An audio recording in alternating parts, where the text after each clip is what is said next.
Hello, dear friend. It is David Ault. Thank you so much again for pausing and joining me here as we explore together on The Gathering. So, I have been outside in the backyard. It was a beautiful day here in Atlanta, and I thought, get up from the desk, go outside, go sit in the garden, sit on the dirt, do some weeding, clearing out. And I put my hat on, I put my other clothes on, and I was out there. And as I was looking at all of the things that had been planted months ago and the way in which they're just beautifully doing their thing, there was this Rumi quote that popped up. And it wasn't the first time, however, because that quote has been surfacing now for a couple of weeks.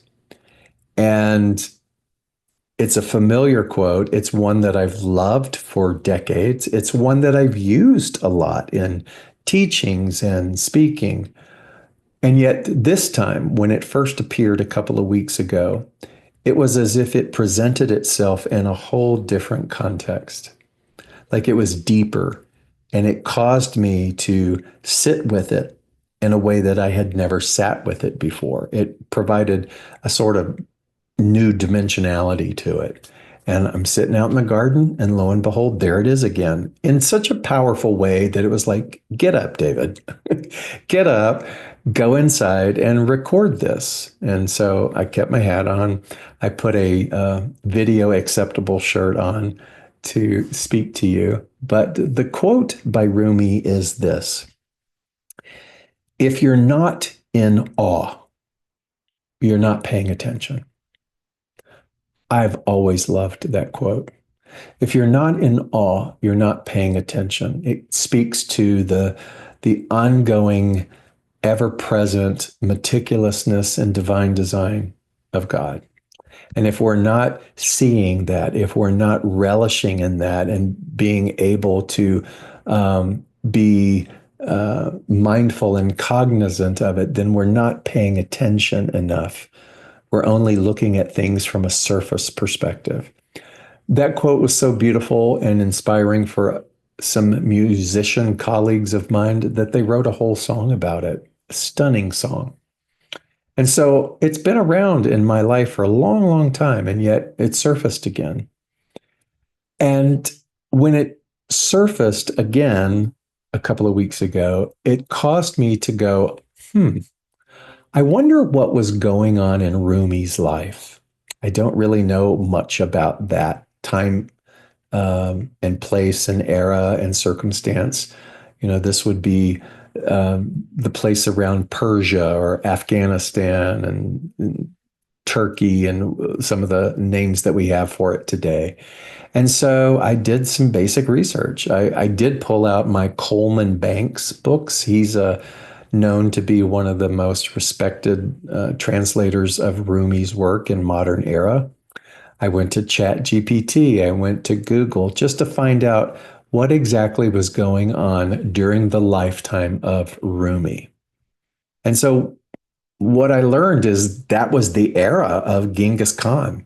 That was the era of Mongol invasions. That was a place and a time when so many people fled and were displaced and went trying to find safety in other lands. In other words, becoming refugees.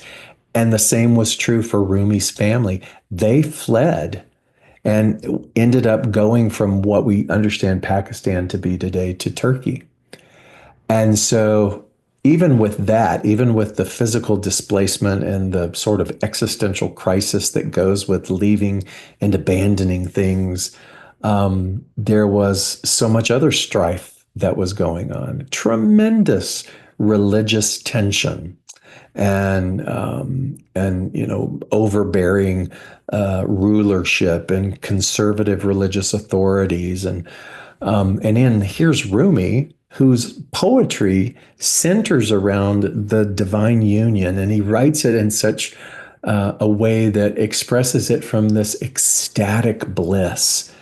And he was considered a heretic. Not everybody loved his stuff.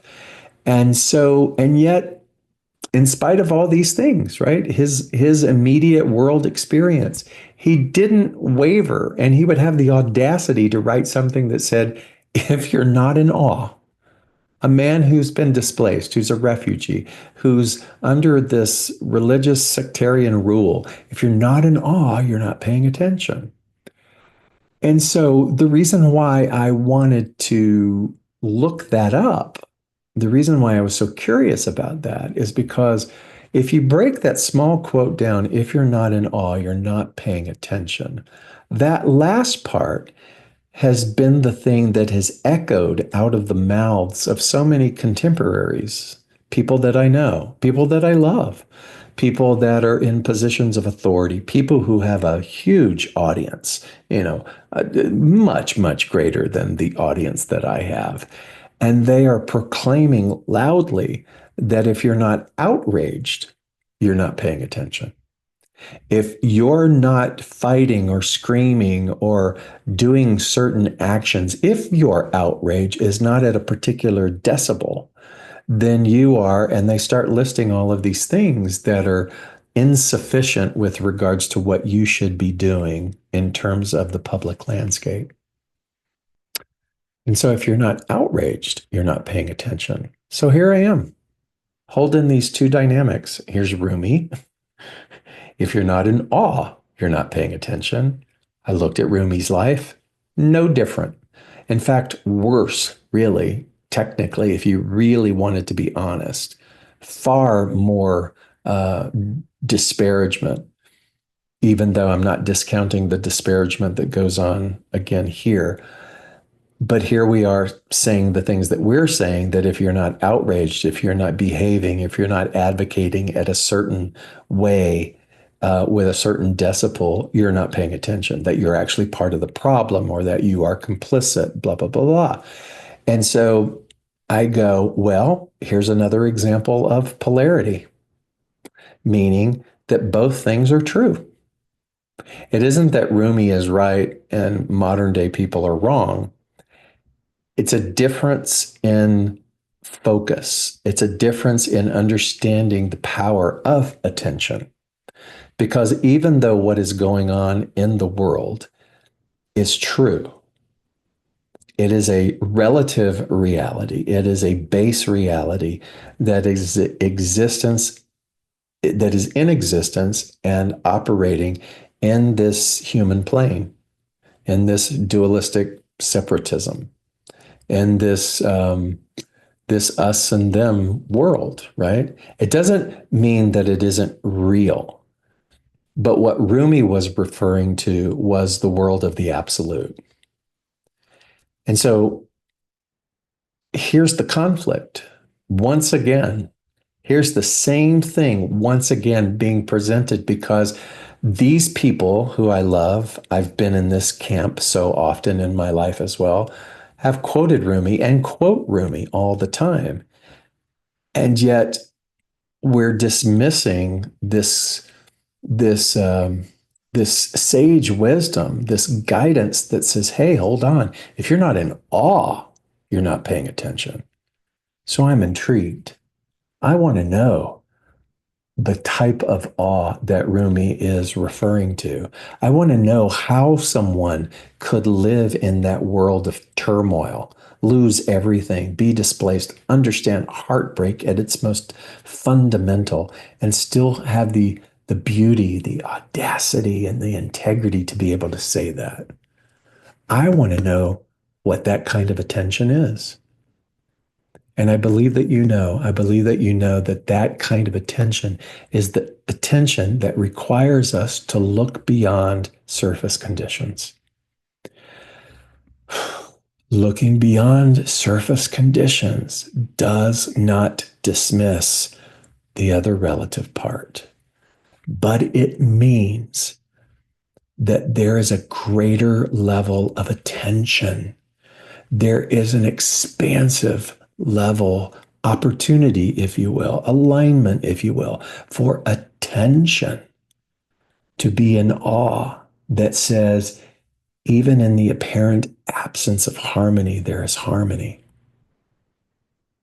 Even in the apparent absence of awe, there is awe. There is the most exquisite, the most meticulous, the most poetic, the most mystical, all of the things that are so elemental with regards to Rumi's writings, they're all there. And if we're not in that on a regular basis, if that doesn't become a part of our practice to bask, to surrender, to lean in, to pierce through what it is that we see until we see the awe, then really we're not paying attention. Not in the masterclass kind of attention, not in the non-dualistic, principled, spiritual attention that tells us over and over again that the only reality is God.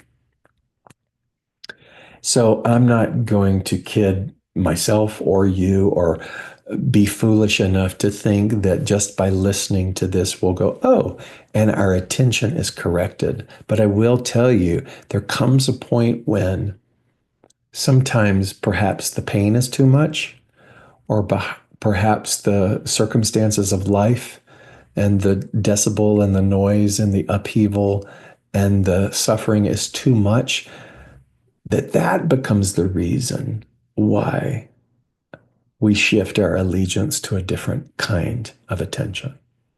Whatever it is, I just hope that you are able to hear me when I say that just because it doesn't seem to be obvious, just because you can't see it with the human eye, just because in this apparent moment there is this pervasive hopelessness that is echoing through all of the feedback and the opinion of others who are operating at the same level, just because that feels like an ocean wave, a tidal wave of, of inability, does in no way dismiss what Rumi was talking about: the awe, the perfect resonance, the as he's so inclined to write about, the intoxicating awareness of spirit,